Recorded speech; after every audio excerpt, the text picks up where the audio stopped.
I'm a Goombanga Dungutty man from a little town called Barrowville on the north coast of New South Wales on the Bucka Bucka River, near Bucka Heads. I'm part of the stolen generation, which with Kinchela Boys Home, we don't like saying stolen because you can steal money, you can steal a car, but with a human being, it's kidnapping. We were kidnapped as kids, myself, my older brother, and three younger sisters.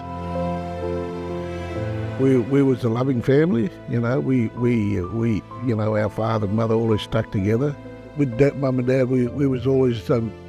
We was always trying to stay 2 steps ahead of the welfare board. But in 1966, the 12th of October 1966, they called us up home in Barrowville, and that's where they took us. And as soon as they grabbed us, they took us to the courthouse in Maxwell. Charged us all, with a charge called neglect. We was all charged for being neglected, and we were never neglected. You know, we were healthy kids. There was a lot of commotion going. 3 younger sisters were crying. You know, you couldn't. We tried to hold on to it, but it was hard. They had big men, big solid men. You know, to strip us away from the kids. And from there, we end up in Kinchela Boys Home. I walked through the gates of Kinchela, and I spent the next 3 to 4 years there. From there, we went to different institutions around New South Wales, like Glebe Point Road. There was a boys' home there called Royalston, and little did I know, one of my sisters were in a little girls' home just down the road. And then from there, I went to foster parents. They couldn't handle me. I was a bit of a troubled kid, you know. And they sent me back, and then they sent me to another boys' home down in Berry, down the south coast. That was my early life, you know. It ended up for about 10 years. I was in the institution, so then they let me out, and I ended up in the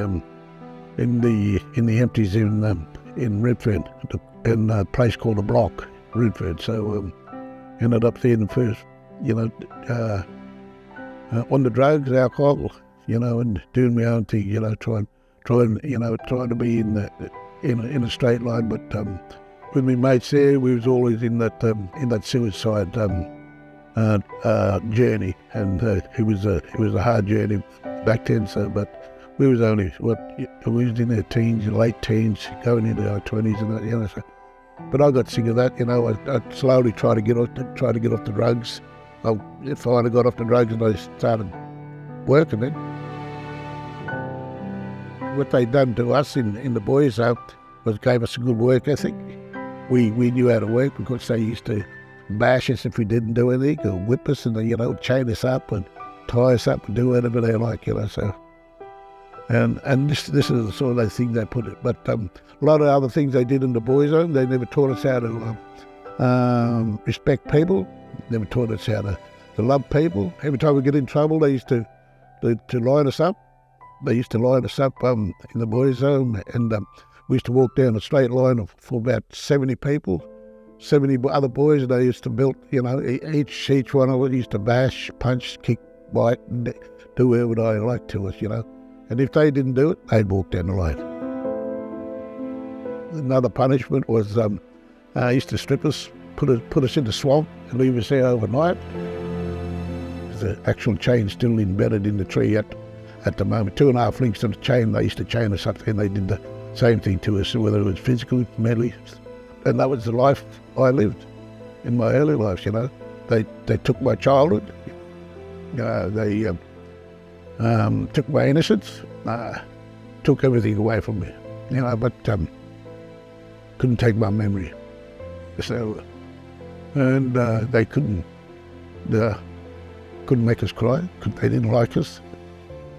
You know, they didn't like us not crying. They didn't, you know, they wanted to see tears. They wanted to see pain. And sure enough, they gave us pain. You know, like I said, they never taught us anything else but pain. And that was the sort of young man I came out. I hated people. I hated white people. What I wanted to do was belt people, and that's what I did when I came out of the boys' home. I thought it was the right thing to do because they, like I said, they robbed me of my youth, my innocence, and I thought it was a regular thing to do. I was taught to do it. After that, like I said, I got out of it and started working, playing football. Then I met the 3 younger sisters, and all of us had just changed. In the boys' home, we never got an education. We went to school, but back in the 60s, we was all, Aboriginal kids were always put up the back, because they thought we were inferior. We didn't know how to count. We didn't know how to spell. We knew how to do it, but they just said, right, you get out the back. You aren't good for labour work, and that's all we did. It's mostly labour. I always wanted an education, but I was denied it. And I still think a lot of our kids don't get it, because I think they still don't understand our kids. And Kinchela was a dairy. We had about 70 cows, probably half a dozen horses, probably have a couple of dogs, cats, and that. But the thing that they all had names, and we had to remember all of them. We didn't have names. We all had numbers. My number was 28. My older brother was 29. So when we left the girls, as soon as we walked in the gate, they were bang, started belting into us. Okay, your name's not Richard Campbell. You are not black. You are white. Like clapping. They were actually grown men, 6'5", 6'6", ex-army men that knew how to kill people. These in Kinchela, they used to belt us in the head all the time and they'd say, "You are not black. You are now white. And you got no family. Forget about your sisters. Forget about your mother and father. If they're still alive, we got to send the authorities around to actually shoot them." And this is what they get that fear into us. They stripped us off, cut all our hair, burnt our clothes, cut all our hair,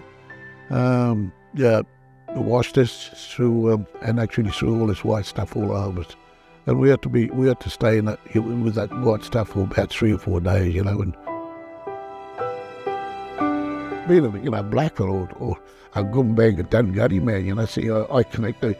Over the years, I found out where I actually came from, where my elders came from, my father Dungutty, then my mother's Gumbang, and her grandmother's Yeagle, and then you got Bunjalung, then you got Ewan, and we connect a lot, all together. And that's what blackfellas would connect up with. That's why we got so much of big families. This is what non-Indigenous people don't understand. Why have you got a big family? We are connected to a lot of people around New South Wales. We even connected people up in Alice Springs. People don't see it. See, I don't know my language, and that frustrates me. My language, because I never had that culture. I was prevented all that culture because I walked in that gates of hell, Kinchela boys. They said, "Get ready, you're not black. You haven't got no culture. Don't speak your language." We weren't taught our language when we was kids, even though we was taught all the other stuff. Because the system told our elders not to teach the kids. Same as the churches. Churches did the same thing. They can't hide. A lot of system at the time, they got to put their hands up whether they like it or not. Because they try to destroy. And this culture that's been around so many thousands and thousands of years, but they still keeping us down. They still got the thumb on top of us. That system still hangs up over our heads. See, they still control us, whether we like it or not.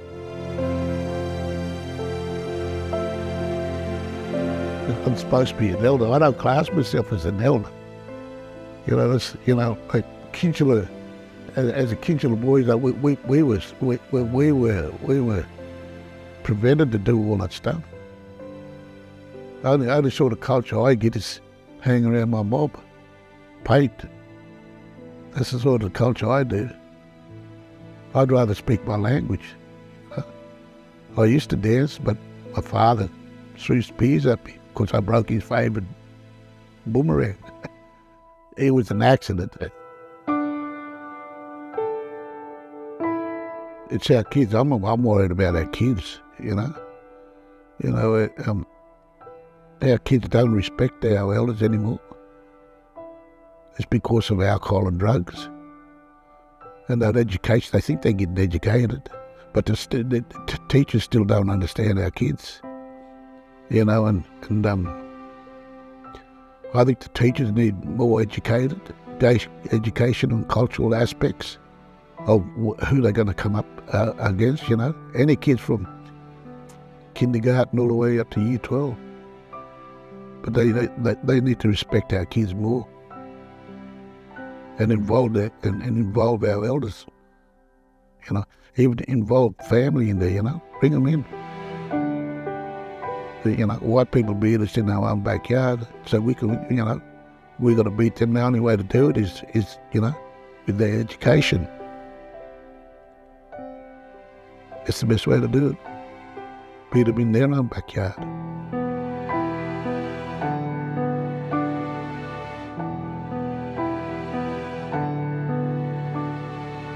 Art is the way I tell myself. And I tell most of my art, I tell 3 different stories, and people don't realise that. I tell them about a cultural sense, a spiritual sense, and then the stolen generation. People don't ask me, you know. Only once I told them. Twice I sat down and they asked me, why did I do the Stations of the Cross? And twice I never went into the Bible story. I went into my stolen generation story. You know, so they just got to sit. You know, they just got to ask why I'm doing it. And I know I love doing it because that was all doing art. You know, was my healing.